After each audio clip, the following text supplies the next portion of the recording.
Alright, we're gonna get started. Welcome everybody to another meeting of Game Development Club. I was gonna say a number, I kind of forgot what meeting, six? Six. Welcome to the sixth meeting of Game Development Club. Yeah. Alright, so first things first, we're just gonna jump into my computer not responding. There we go. We're going to jump into announcements for this week. This week in Workspace, Jamil's hosting a workshop about in-game settings menus. I was going to ask him for a bit more clarification, but he's out of the room, so I'll ask him that when he gets back. Want more clarification? What? Do you want more clarification? Yeah, sure. So basically this will be basically a settings menu within your game, how to set that up, how to set up, I think he's covering music as well as screen size and other things that he might be including. Those are the two I know for sure. Like resolution? I mean, okay. Yeah. Cool. That sounds like it's going to be really, really informative and probably really nice for your games because not everybody has the same computer. Some people have toasters. All right, so again, as per usual, if you want to get some publicity for your game, if you got a game idea you've been working on, if you've got a game that's in production, tell us beforehand. We'll give you some time to come on up, present it, spread the word, get some help, trade information basically. Gamers Anonymous, this is like the 5th week in a row I've said this, but it will be continuing at some point. I swear. If you're interested in joining the weekly stream, Aiden. He's not here, so you can't. If he shows up and brings the sheet, then you can sign up afterwards. If he, you're fine, don't worry about it. But yeah, you can also just message him on Discord. If you want to join the weekly stream, you can bring your own game to play, or you can play one of the ones he picks out. It's a lot of fun, check it out. Here's a real big news. So we're actually holding another game jam this year. Last year we only had the global game jam and then that was it. We're actually going to hold another one at the beginning of April, and it's going to be a partner jam is what it's called. So basically it's going to be teams of 2 and only size 2, no teams greater than that. And we are giving out actual prizes this time. Namely, this is courtesy of Zach, his game company that he's doing, Low Tier Studio. I don't know. Did you say 0? Is that why I said 0? I don't know where I got 0 from. But from Low Tier Studios, they're sort of sponsoring this, so you'll get a PS4 Fallout 4 Pip-Boy edition, and then you'll get Fallout 3, Fallout New Vegas, and Fallout 4 for PC. And since it's a partner jam, there's 2. So each of you will get this whole prize pack, grand prize for the event. It's going to be a lot of fun. We'll talk more about that as it comes up. I just wanted to give sort of the preview of it. So mark your calendars, April 6th to 8th, clear it. Don't go home that weekend. Do whatever you need to do. Be here. It's going to be a lot of fun. So, on to the topic of today. I wanted to talk today about playtesting games because development, is obviously important, but you want to have a good game by the end of it. And to do that, you need to test a lot of different aspects of it. So the first thing I want to do is talk about getting playtesting for your game. So, starting things off, the first thing you're going to need is people to test it. As great as you are for testing things, if you test your game, you're probably going to think it's pretty good because you made it. So that's not going to be helpful. You need other people, impartial judges basically, to look at it and say, okay, what do I think of this? So the first thing you need to do is get the right audience. So you should get your target audience. This might sound a little bit strange because you might think, oh, I want everybody to like my game. Not everybody's going to like your game. That's the simple truth of it. People that are big into RTSs aren't going to like, I talked myself into a corner, I don't know what they like. People that like visual novels aren't going to like first-person shooters as much as people who like first-person shooters. So, and then there's some criteria to jump into. Age, don't give a difficult puzzle game to a 9-year-old. They probably won't give you good information. They'll probably just quit after like half of the first level. So don't bother doing that. Give it to somebody who can do difficult puzzle games. with difficulty, but do them at least. Interests, like I said, you don't want to give your visual novel game to a Call of Duty veteran. They're probably not going to enjoy it as much. And then platform is also kind of important, which is something you might not think about. If you're testing your mobile game, if you're testing a mobile tower defense game, do not give it to your grandparents. This again? All right, it's okay. This is the second time ever happening, so yeah. 2 meetings in a row. Woo. It's like this far. You've got a virus. Yeah, something like that. I think it's because the projector was on earlier. Yeah, maybe, yeah, it was on before I showed up, so maybe that was it. Overheated or something. So yeah, if you're making a mobile tower defense, don't give it to your grandparents. They don't even know what a phone is. They will not be able to play it well. Give it to someone who has used mobile devices before. Someone like a 9-year-old. They're probably so familiar with smartphones they can take it apart and put it back together. So you need to give it to people who have some experience with that in the past. If you have a VR game that can cause motion sickness, give it to someone who's done something with VR before, or I promise you they will get motion sickness. So how's your day been? Nice. All right.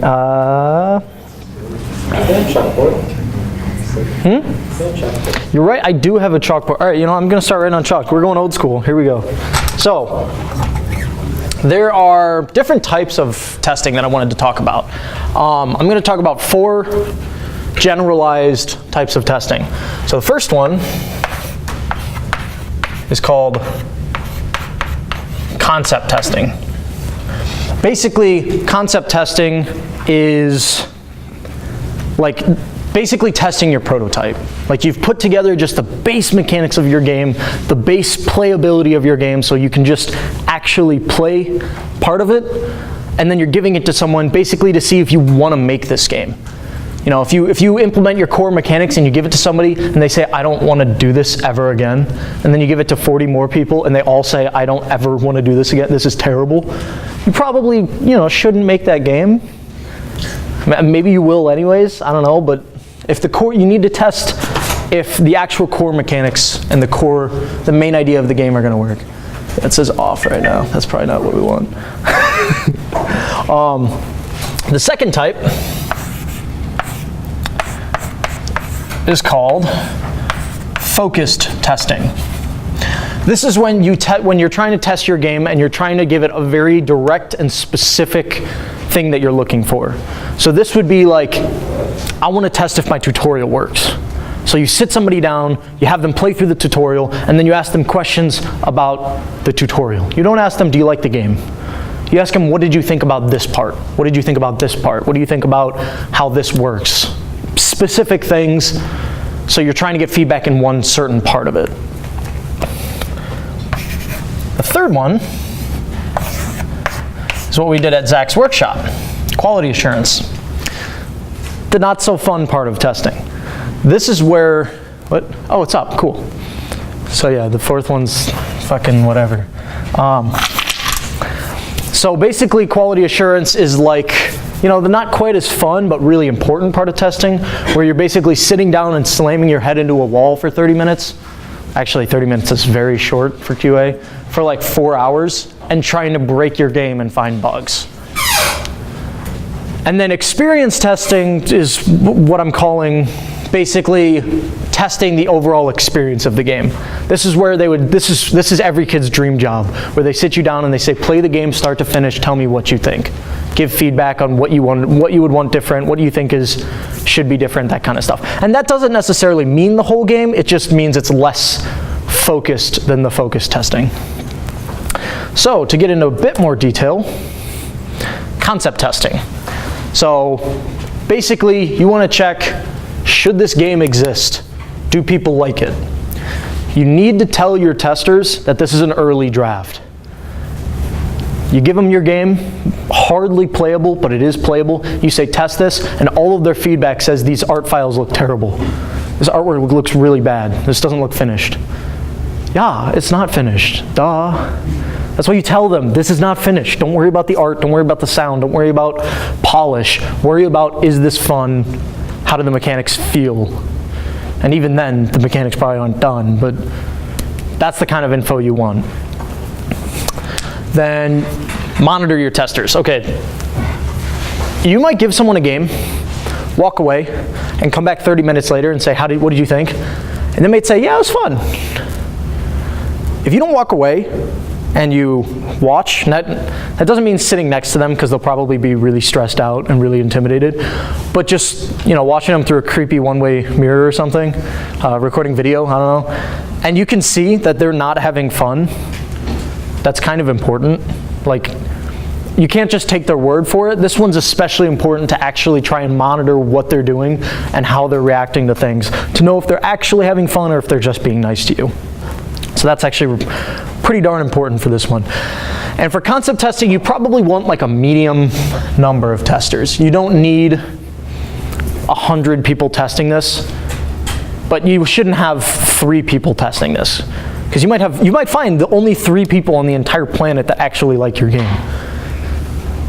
But you probably won't find the only 20 people in the world that actually like your game. At that point, that's probably a trend, that if 19 out of 20 think it's pretty fun, that's probably good numbers. There's always going to be one guy. There's always going to be one person who just hates your game. Sorry, it's a thing. So, next was focus testing.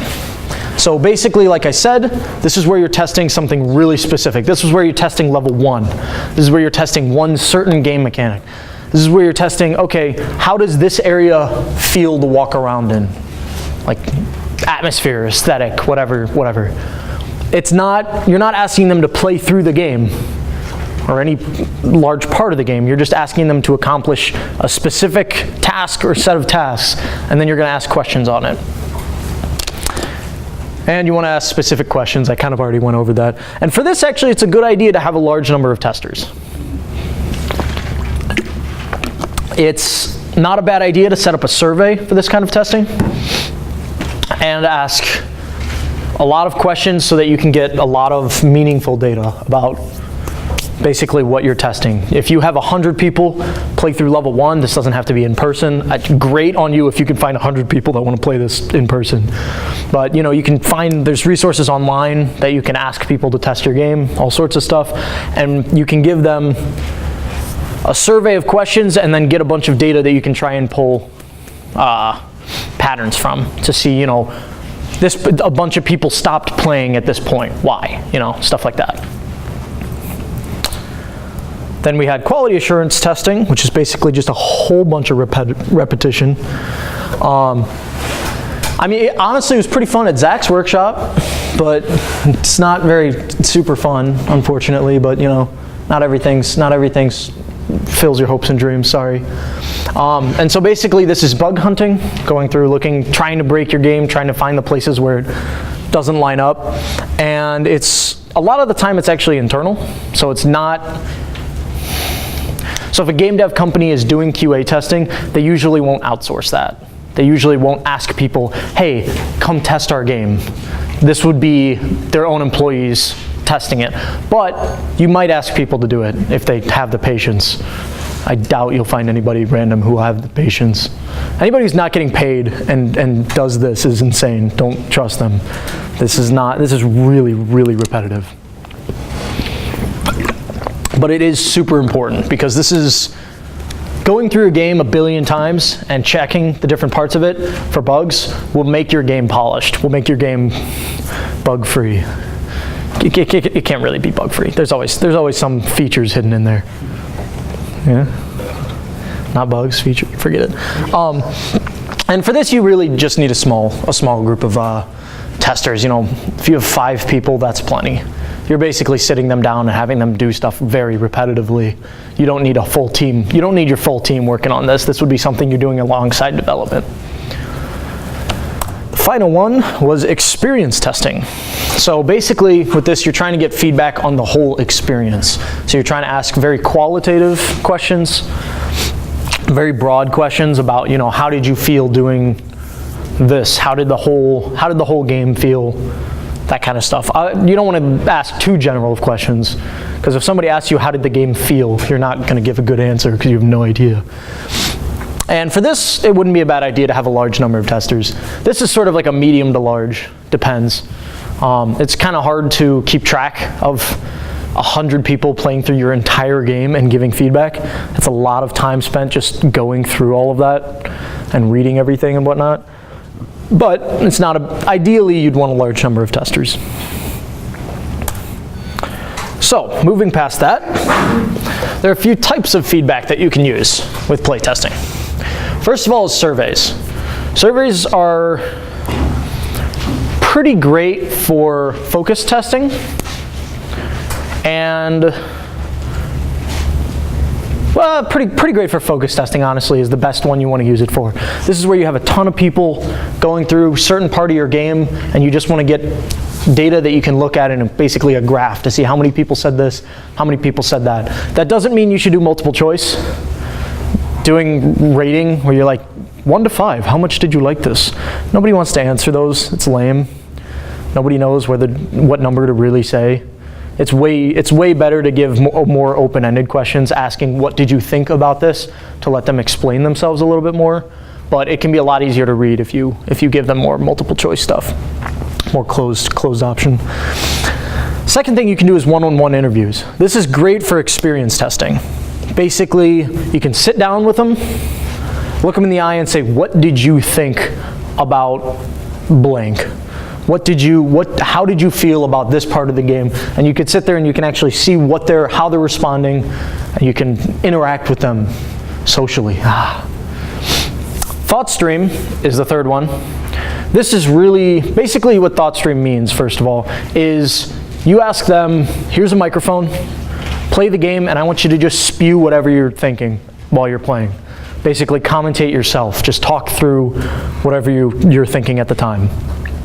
This is actually really great for concept testing, because I mentioned you want to record them in some way to see, this is where you're seeing if the game's actually fun. So this is a great place to use that, but it's also just a good idea for all of the testing, if possible. If you're asking people online, a lot of people will upload videos of them testing your game. They'll be more than happy to upload a YouTube video of them reacting to your game. Isn't that the buzzword on YouTube? React. Gamers react to your game. I'm killing myself for that one. Yeah. Shit, I just said something copper. I gotta leave. I gotta go. I gotta run. I don't know. Probably. I mean, it was complete bogus. So that's Aiden. He's probably got the sign-up sheet. Yeah, I do. Yes. I didn't want to interrupt that. No, you're fine. So yeah, and thought stream doesn't necessarily have to be just audio. As I said, video, audio. I mean, that's probably the only way to record them. I don't know how else you're going to record them doing a thought stream, but it's a pretty good idea, especially for concept testing. So that's backwards. So now to just run through some helpful tips that didn't really fit in some of the other categories. Number 1, big thing to do. Put your tester at ease. If you're playtesting a game, you do not want to be stressed out. You do not want to be intimidated.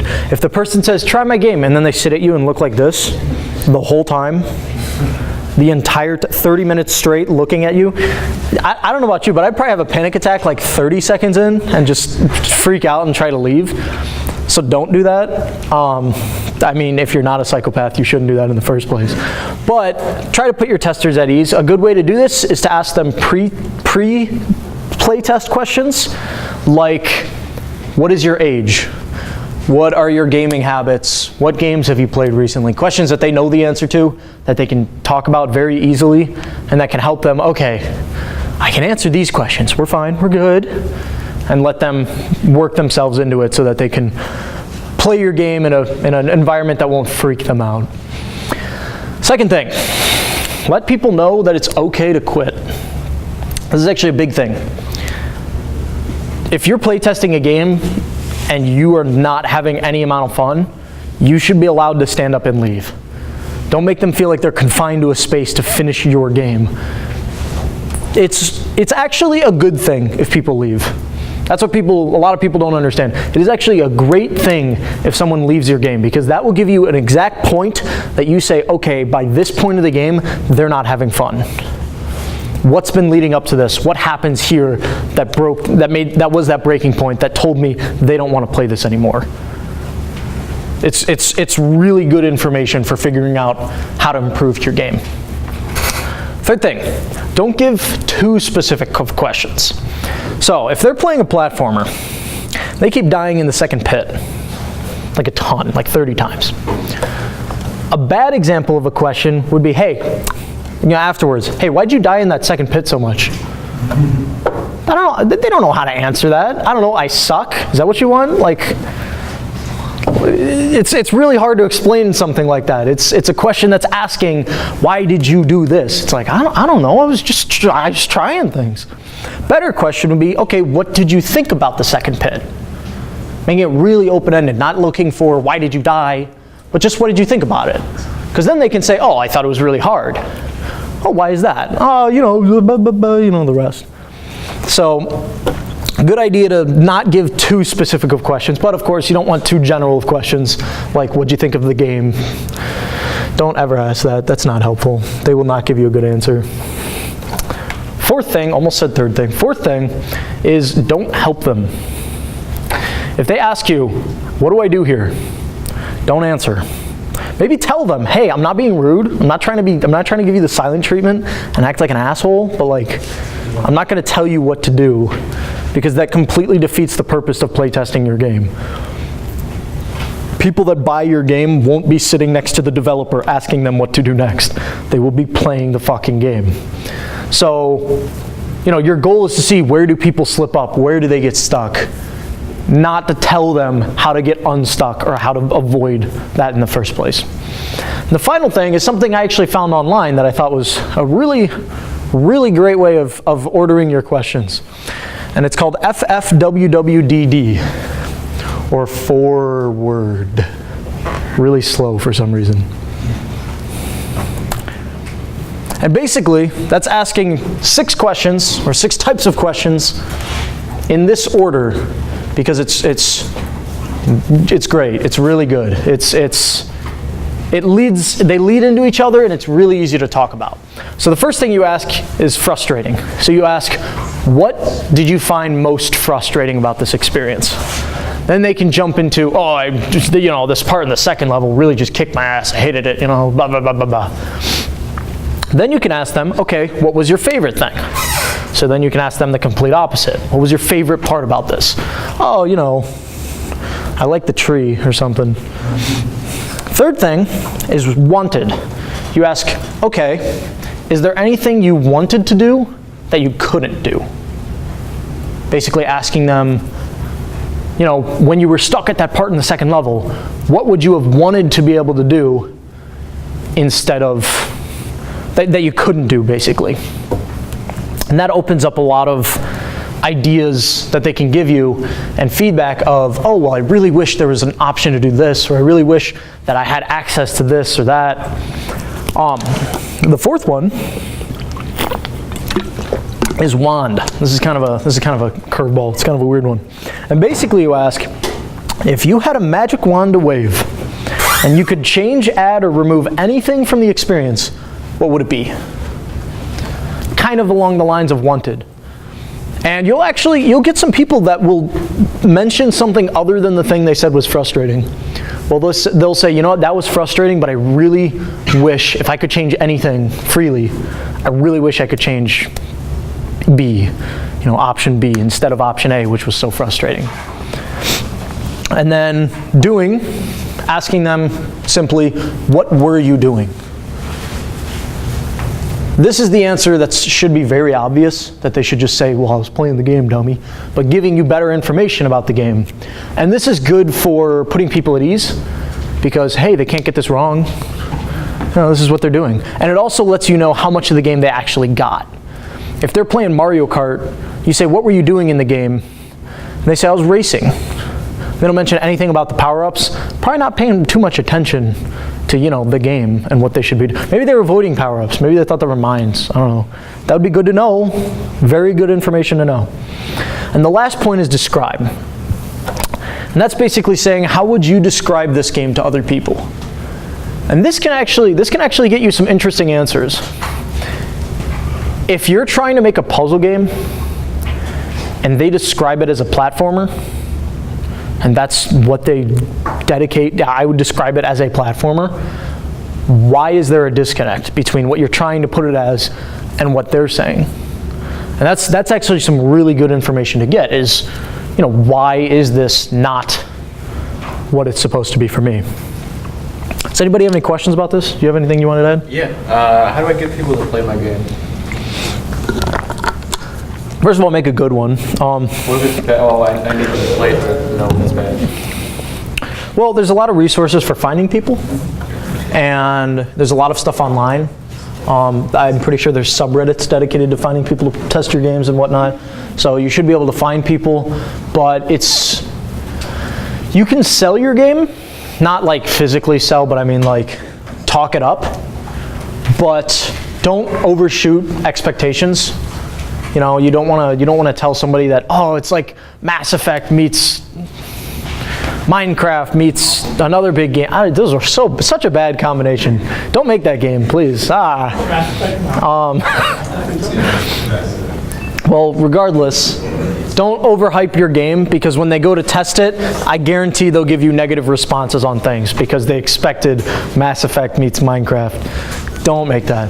They expected that and they got what you had, whatever that is. Yeah, No Man's Sky, exactly. That was actually like kind of Mass Effect meet.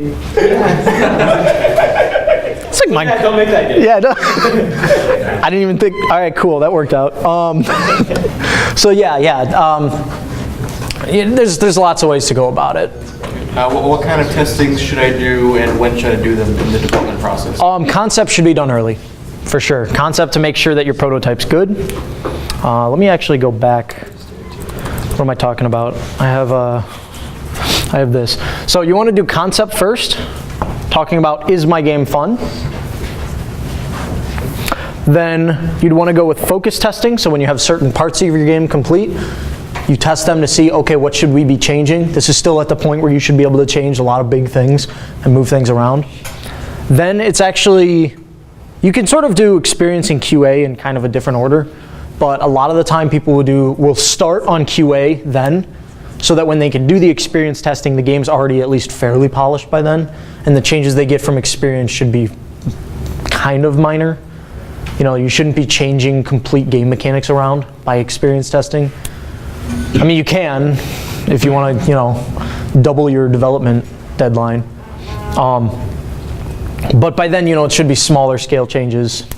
If you're making a fighting game, that would be stuff like balancing, changing up a couple characters' moves. It wouldn't be like, let's get rid of wave dashing. You probably wouldn't do that at that point. Or maybe you would, I don't know. What should I expect if I'm pulling my playtest audience from just the internet? What should my expectations be for the kind of feedback they're going to give me, the expectations they're going to have for my game? They're not people so they won't sugarcoat things, that's for sure. That's kind of just a general thing on the internet. You're going to get ripped apart. People are mean, especially on the internet. They don't have a concept for the effort you put into the game. They have no obligation to be nice to you. It's basically what it is. So be warned, you put stuff on the internet, you're probably going to get a lot of negative feedback, but negative feedback is good feedback. That's not necessarily bad. And you don't have to listen to every single person that tells you things. You can make some executive decisions of what you want to keep, but it's a good idea to listen. So, now that I've talked about playtesting your games a bunch, now I actually want to give some advice on playtesting other people's games. So if somebody puts their game down in front of you, what do? How do you give them meaningful, helpful feedback? So, first thing you want to do is actually ask questions. I know I already mentioned this. It's not the how do I do this or the help questions. Those aren't useful. But questions like, okay, what stage is this game in? You know, stuff about the project. Is this in an early stage? Should I be expecting much? This should be on the job of the person who's trying to get their game tested, is conveying this information to you. But if they're not, it's a good idea to ask. Because if you're expecting something that's almost done and they give you something at an early stage in development, you're going to have different ideas of where the game should be. At GlitchCon, when we were walking around trying some of the games, they didn't mention what stage the games were in. They just sort of handed it to us. Yeah. So I'd get to a point where I'm like, oh, there's a problem here. I can't go to the next level. It says, yeah, well, there's only 5 levels. It's like, well, if you had told me there's only 5 levels, I probably wouldn't have ripped it apart right in front of you, thinking it was done, you know, to share that information. So it's a good idea to know that kind of stuff. And, you know, asking, hey, is there anything I should know before going in? Like, the B button's broken, don't press it, it'll crash the game. Because if they don't tell you that, you're probably gonna hit the B button and crash the game, and then boom, your testing's over. Your game doesn't work, bro, sorry, see you later. Don't do that. Finally, you know, ask about their intent. What is your goal with this game? What are you trying to, you know, what is the idea behind this game? And you know, maybe they won't give you that. Maybe they want you to try and figure it out. That's fine. But it's not a bad idea to ask of, you know, what's the story behind why you came up with this game, you know? Trying to get some information about what you should be looking for and what should be going on.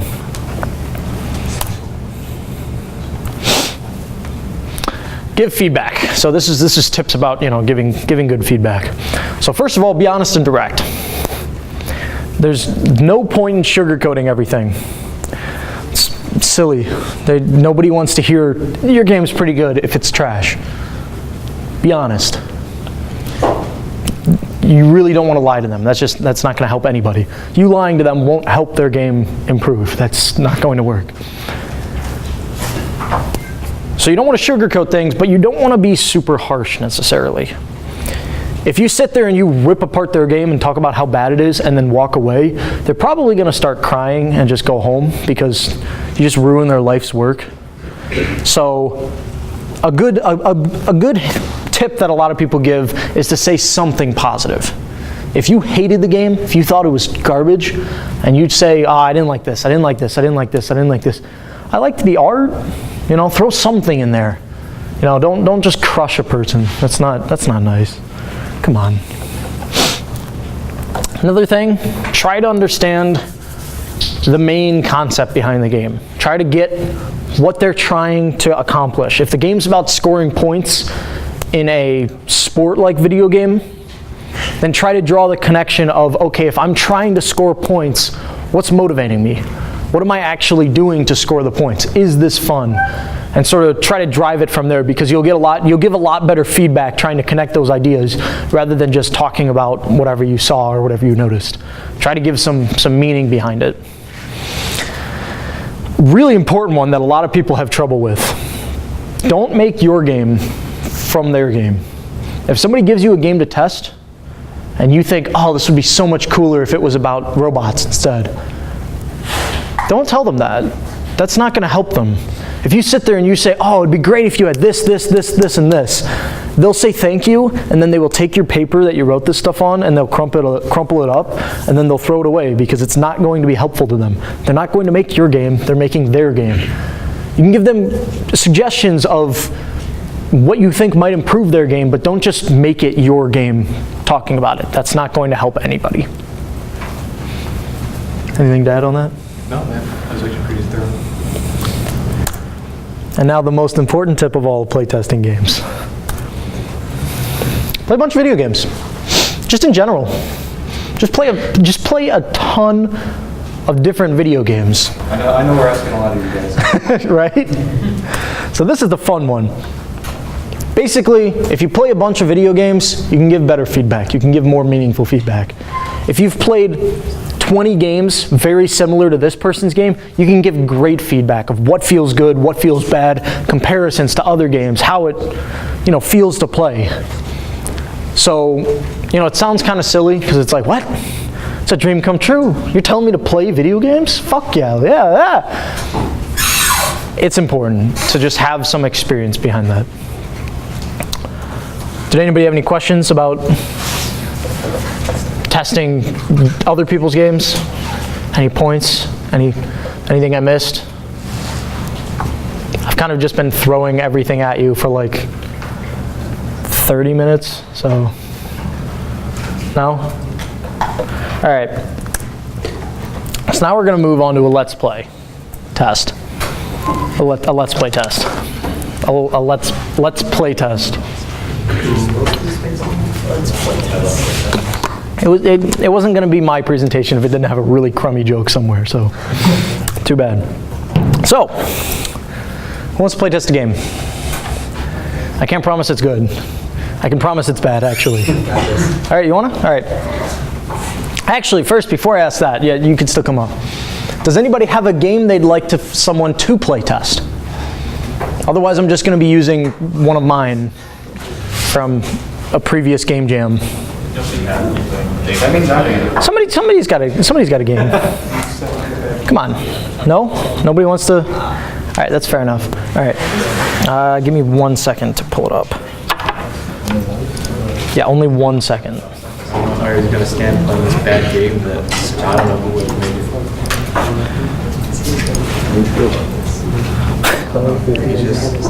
Tell me how you feel. I got it into it. Which game? Because I'm showing two. You said your games, and if I read a game jam, then I made them. That's true. Unless it's Wicked. It's not. I played that. Duplicate, okay. There we go. So,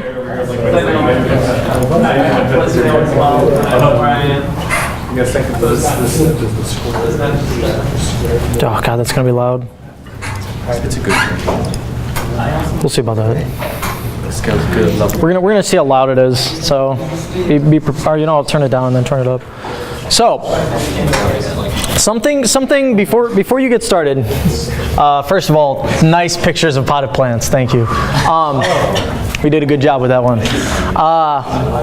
So, quick thing to say beforehand. What I want you guys to be thinking about is questions to be asking, because you're going to be our tester. You're going to be the person testing the game, and I want you guys to be asking him afterwards questions about getting feedback. I know you haven't seen this game either, so it's kind of hard to do that, but it's a really simple game, so it shouldn't be too hard to figure out. So I want to hear some examples of questions afterwards. So It's pretty early in development. this game was made in 48 hours, so it's pretty damn early. It's a nice title. Is there anything I should know before I play it? Go left first.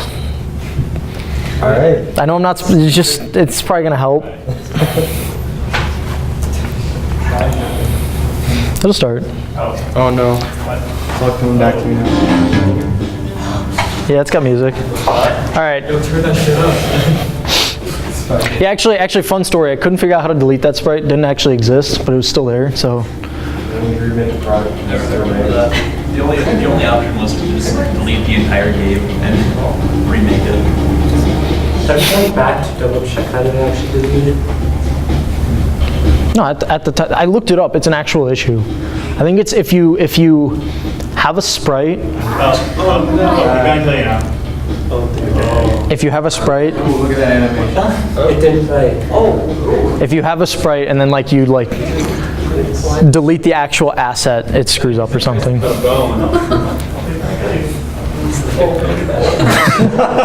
Early stages, all right. Yes, I can. But this is going to be experience testing, so that's good information to know. Wait, you still stop? Oh, he used his dog. Dog took it. Oh, the next one. Yeah. I just know the story. Medically, she's.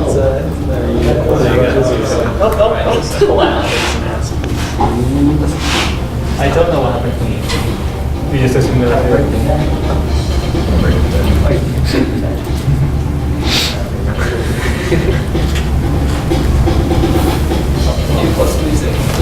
what happens if you do that yourself? I mean, it's Or ladder physics, or is it Yeah, ladder physics. It's just so hard to make character go up. Surprisingly, yes. How are you asked to break that?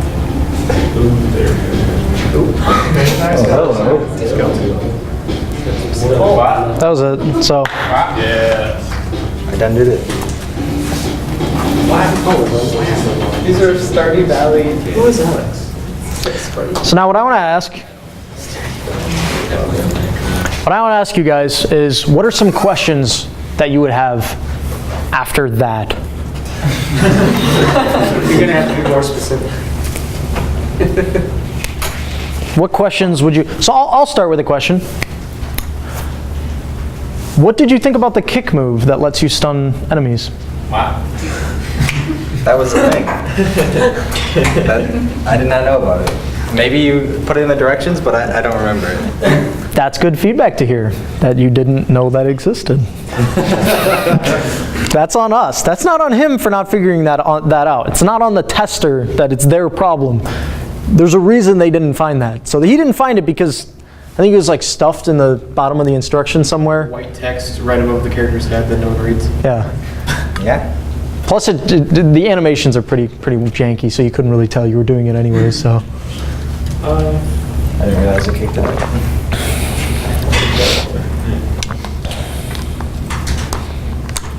Yeah. Anything? Any ideas? Controls feel. It actually felt pretty natural. I'm not gonna lie. It felt. I appreciated that I could just hold down E to smash stuff and not have to spam click it. At first I thought I did, and then I'm like, wait a second, there's an easier way to do this. I would like it if I could almost just, I don't know, it felt like no matter where I went, I would just want to hold down E, so it would make more sense if either you automatically broke stuff or if you could just hold it down and as soon as you entered it, it would start breaking. But as it was, you had to be on top of it and then click E to start breaking it. Okay, that's good. That's good info. Just less tedious that way. How would you describe the game? How would I describe the game? It was. That's actually a good point. I forgot to bring this up. We got these. It was very short. It was somewhat enjoyable. Like, If you were describing this game to other people, if I was without them seeing it at all, how would you describe it? You go around, you smash stuff and try to avoid the people chasing after you in a house. It's very simplistic, basic, but it still is somewhat satisfying at the same time. And yeah, that's how I describe it. Yeah. How did you feel about the skeleton? Too spooky. Made me laugh, but it was interesting. I don't know. It was just there, and I'm like, why? When you use that and like the key thing, well, when you first used the skeleton on the dog, did that make you aware of like later a part of the second level game has stuff like that as well that you just needed to find? What I noticed was as soon as you broke everything in the level, you got, well, the first time you got a bone that you would give to the dog, and the second level you got a key that you would unlock the barn or whatever the heck that was. So like at the end, once you smash everything in the level, then it gave you whatever you needed to go to the next level. That's actually really good feedback because that's not how it works. When you break the skeleton, you get the bone. When you break the middle bookcase, you find the key. Well, that was the last thing I broke. Exactly, but that's good. That's good information because now we know that's not super clear. So that would be something to try and make more clear. Maybe put the keys somewhere on the bookshelf so that they could see it. Maybe make it more obvious that you get the bone from the skeleton. I don't know how you'd make that more obvious, but maybe the bookcase thing. I have a question about the skeleton that might be a little bit more focused. Not saying that was a bad question. Did you feel like the skeleton fit with the aesthetic of the game? I did not think it really fit with the aesthetics. All right. Maybe the one in the barn, just because it was out of the ordinary and just kind of a little Easter egg or something, kind of surprises you. But the one in the house, it's just like, why is there a skeleton in the house here? That's true. That's true. That's what we call not having enough time to make enough assets in 48 hours. So No, throwing in it felt skeleton like, twice. It felt like all the assets were kind of like low tier, so it's like whatever, like not that big of a deal. It was 48 hours. All right. Skeleton, all right. Those EQs were glorious. Suggestion you could make on that be make it a different kind of skeleton, like something someone might keep in their house, like a hunting trophy or something. Ooh, that's a good point. Yeah. Yeah, receiving feedback like that would be great, you know, suggesting something like that. Something you wouldn't want to suggest is, you know, I feel like it'd be better if my character could fly. That's great. We're not doing that. So I like that you could like go out of the windows, but they wouldn't follow you out the windows. That was kind of interesting. Well, I mean, you could have fall damage. Yeah, I don't know. I'm Yeah. assuming there wasn't fall damage. no, there's no fall damage. I actually have a question. Why did you choose to avoid the parents or adults? Because it told me I was supposed. Somewhere I learned that I wasn't supposed to get caught, so I didn't get caught. I assume they were the ones trying to catch me, so they were walking around like zombies. I don't know why we didn't give them joints. What? I don't know why we didn't give them joints. They don't need joints. Nobody had joints in that game. Just all in one. All right, what time is it? Oh, we got enough time. Who wants to play test the second one? Come on up.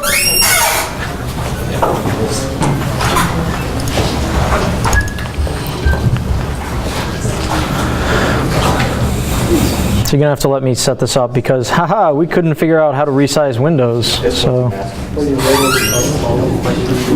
I saw this back like last semester, right? You had this last semester? yeah, it's at some point, yeah. Yeah. Let me make it a bit bigger. This one does look pretty, that's for sure. So, go ahead.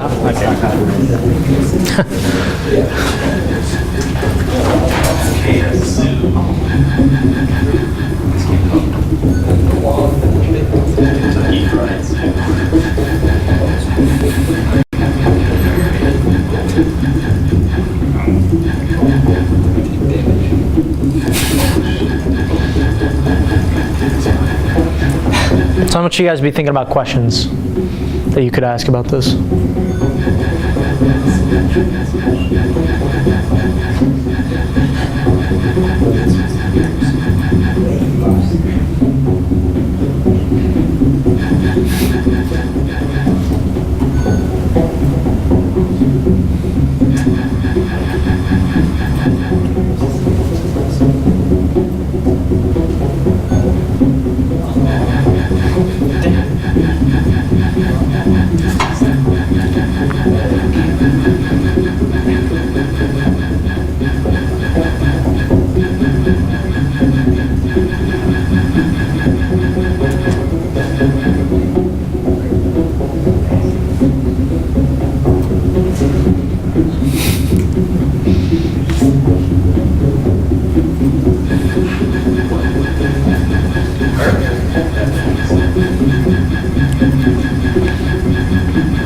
He's such a cutie. What?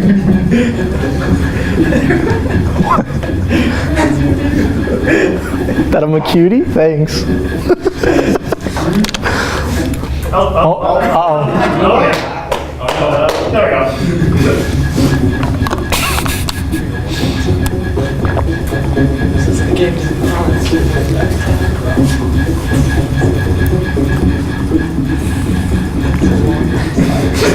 Hardest Dark Souls bosses. Top 10 Dark Souls 4 bosses.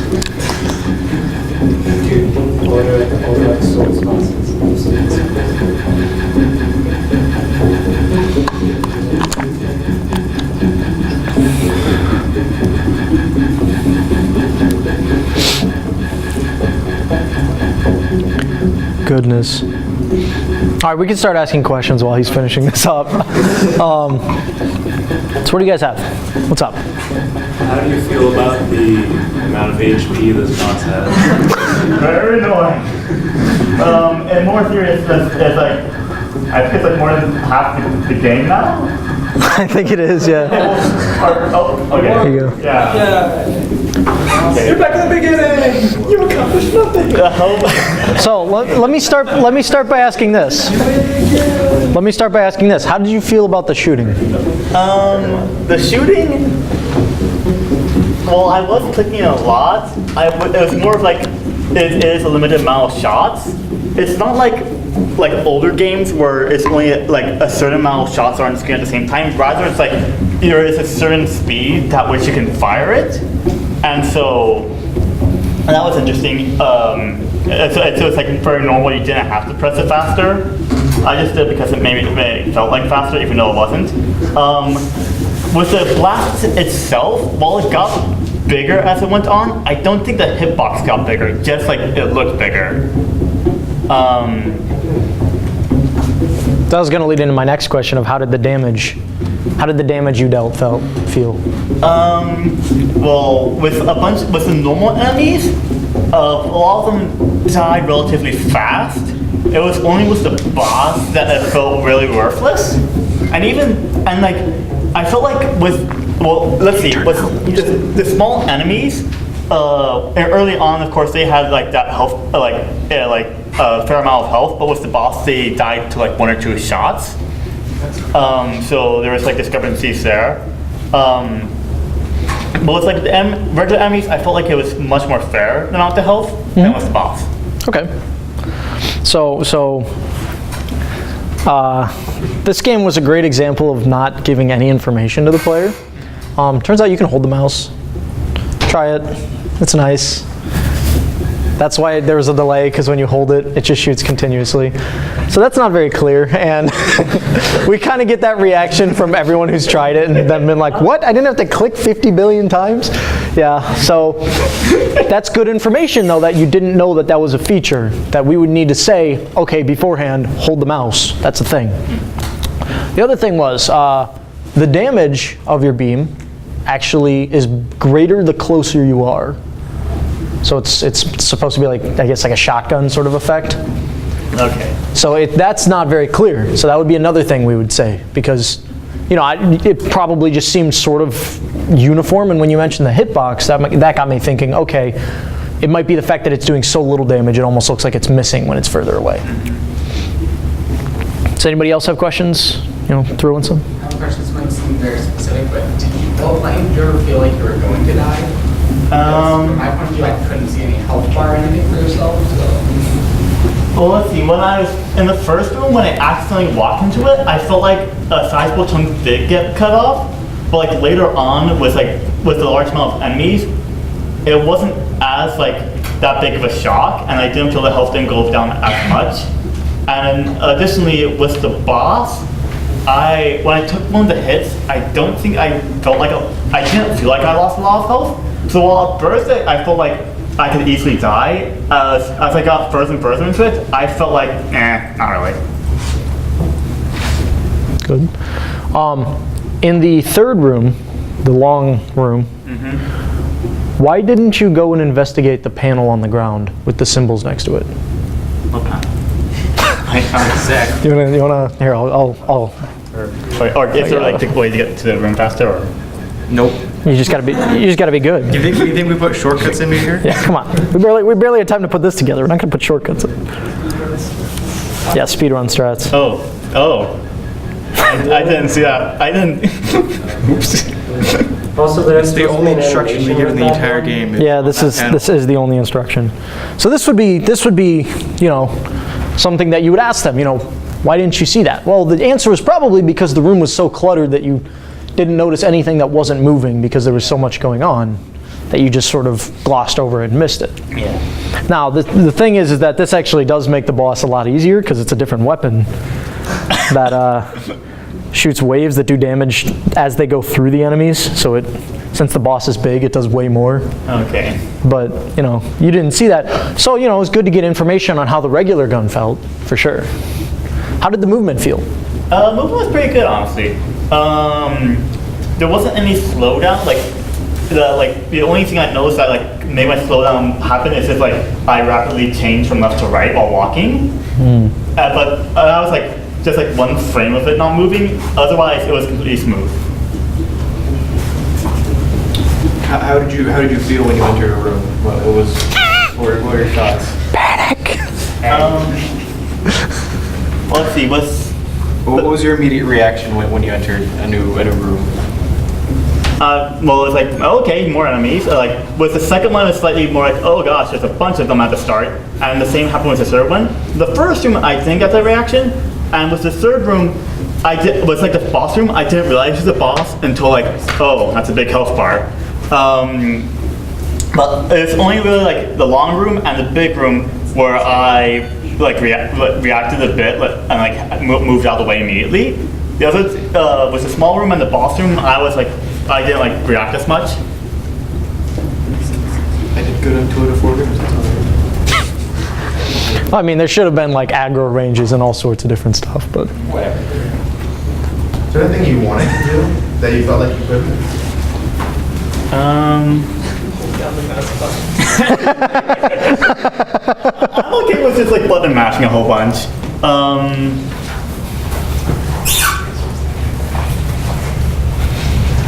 No, I don't think there's like.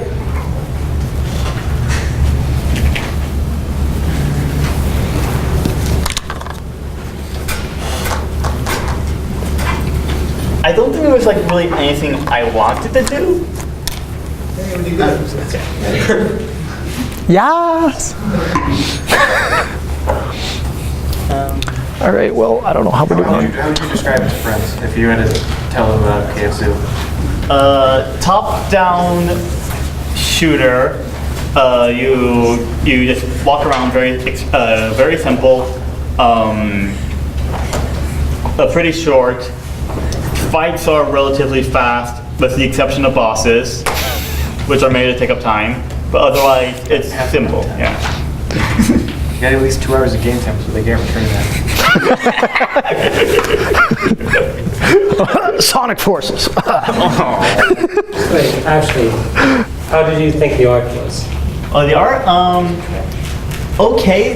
The only 2 issues I had was like, first off, the small enemies that were like fast or slow and like had little health. I felt like they were out of place compared to the other 2 robots. The big blue robot, I was confused what that's supposed to be. Like, it looked like a camel, but it had a neck of giraffe, but it was like bent backwards and it was a robot. You guessed exactly right. Okay. Not bad. With the head on the right side. Yeah. The small amoeba-like things made more sense when I fought like the boss, which is like a 3-eyed hippo. But otherwise, I felt like the hippo and the amoeba stuff clashed just a bit with the electronic feel you're going for. I like the main character though. He's nice. I would definitely say the resolution for the images and for how it actually renders the game doesn't match very well. That you can't really tell as many details, but I think there were a lot of details. I think it was just a bit blurry with the resolution.